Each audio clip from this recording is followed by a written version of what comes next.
What's going on, my fellow Jedi and Padawans? Welcome back to another Jedi gaming video. Thank you guys so much for coming back to the channel, and if you guys are new, welcome. Hopefully y'all are enjoying Act 3 so far, and with that, I'm giving you guys a little Strand build because we don't see as many of these as of recent, so I want to take it back to our roots with a Wishful Ignorance build that I haven't really dusted off and have perfected in the past little bit here. So we got ourselves the Wish Dragon's Talon. This Strand build is pretty disgusting. Gain an additional Frenzy Blade charge. Frenzy Blade and Fletched Storm briefly increase their damage with each strike. Pulses from our Banner of War also return melee energy based on the number of allies healed, so this is very good for endgame. Wipes out enemies really quickly, GMs, because of that stacking damage that it has, and we are able to heal ourselves with that Banner of War and then also get our melee energy back because of that. Berserker Strand Titan, we got ourselves our Blade Fury, of course, plus this is coming back very quickly with that roaming super buffed. We got ourselves Towering Barricade, Strafe Lift with a Frenzy Blade, which we're already getting a few of these, plus with Fletched Storm and our exotic, we're getting an extra one. Fletched Storm, when we slide, we're actually going to knock targets back and then kind of go airborne where we throw little strand shards at people. This is super nice because we're able to get unraveling projectiles going on, hopefully being able to stun some unbarrier champions with that. Plus, in general, unraveling is great as a verb for debuffs. Plus, we're getting this back very quickly because of Banner of War to give us that melee damage as well as that healing pulse, like I said,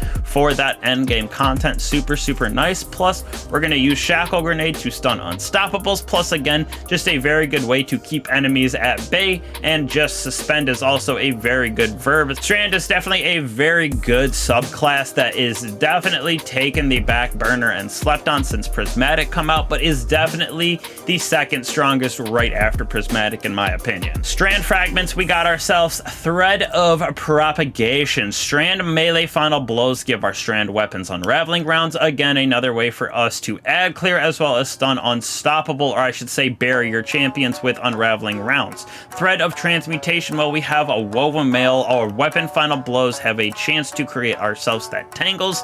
Very nice for giving ourselves tangles because we're using those to destroy enemies, and we get a good little bit of energy from them. Picking up Orbs of Power grant us woven mail, and damaging those targets grant melee energy, like I said. So we're getting energy from destroying tangles, we're getting that woven mail from picking up Orbs of Power, and then that woven mail is giving us tangles. So little internal feedback loop between warding, transmutation, and fury. When we move on to our mods that we're going to be using as well as our stats, I went with resilience and strength as my number one. Obviously, we got 350s, which is so close to being such a clean build, but mobility, strength kind of messed that up. This is kind of how I would build it out though. Definitely resilience, strength as your 1 and 2 because endgame survivability, and we want our melee back as fast as possible. For me, I went with Special Ammo Finder, Solar, and Harmonic Siphon to create as many Orbs of Power as possible. Heavy-handed because we're using our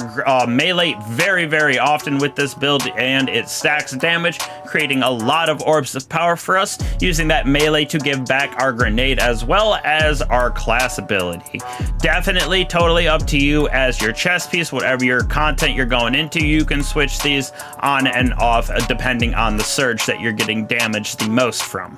Now I went with Recuperation, Absolution, as well as Absolution again, so we can have our all abilities come back as fast as possible, with Recuperation giving back a little bit of health every time we pick up those Orbs of Power. And then on top of that, when we pick up those orbs, we're going to get Armor Charge, which we're using for Font of Restoration because this will give us 3 stacks of that recovery. So recovery is basically going up to 80 in this category, or in this build I should say, because of Font of Restoration, as long as we got that Armor Charge. And then again, Reaper, so we can get even more Orbs of Power. So we're getting Orbs of Power from all of our weapons that we are using, with heavy-handed in our melee as well as Reaper to create even more of them. So we are really stacking this up, basically having that 80 recovery all the time. Now when we move on to our weapons, we're going to be using Quicksilver Storm, definitely a very good strand weapon, especially when we get that unraveling rounds on it. Good with the grenade launcher for DPS on some of those bigger mini bosses, etc.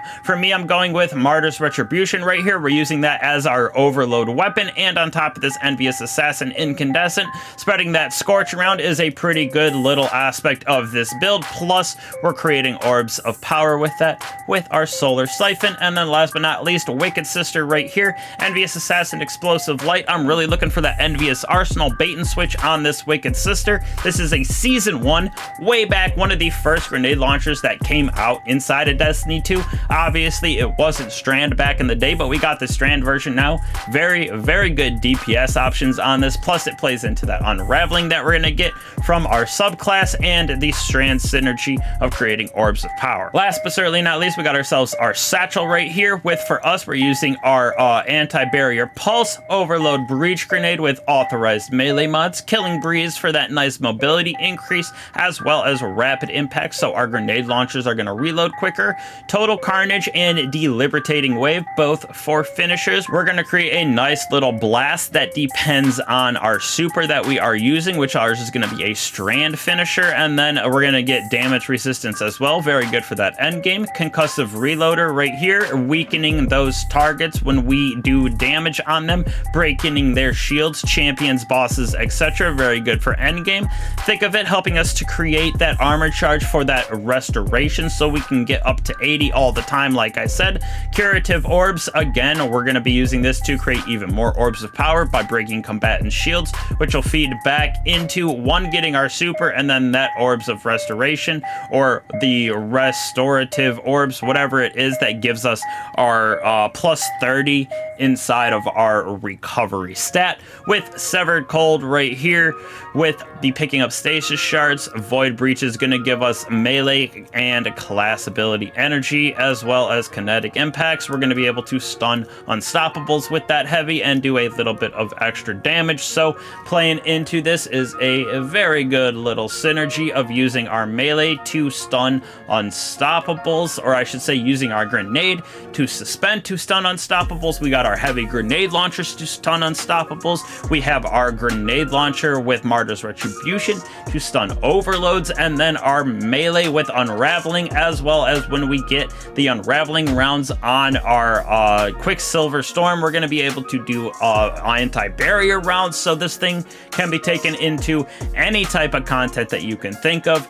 GMs taking it in, which is what the gameplay is. You can take it into Contest of Elders, normal strikes. You will blow through normal strikes with this. That melee is absolutely disgusting in my personal opinion. With Fletchet Storm being able to slide, the stacking damage is also good. It's able to take out some good chunk of damage on champions in GMs even, so imagine what it can do in normal type of content. But Titans, definitely don't sleep on this. Hopefully y'all are enjoying Act 3. We got a lot of content coming out, some new weapons that dropped as well, so be on the lookout for that in the next couple days here. But again, appreciate all you guys for always coming back and supporting the channel. Don't be afraid to like and subscribe. Hit that bell if you guys haven't. Helps me out, helps the channel out, helps the algo out, all of the above, you know what I'm saying. So again, really appreciate you guys. As always, I will catch you guys in the next one. Happy holidays. Peace.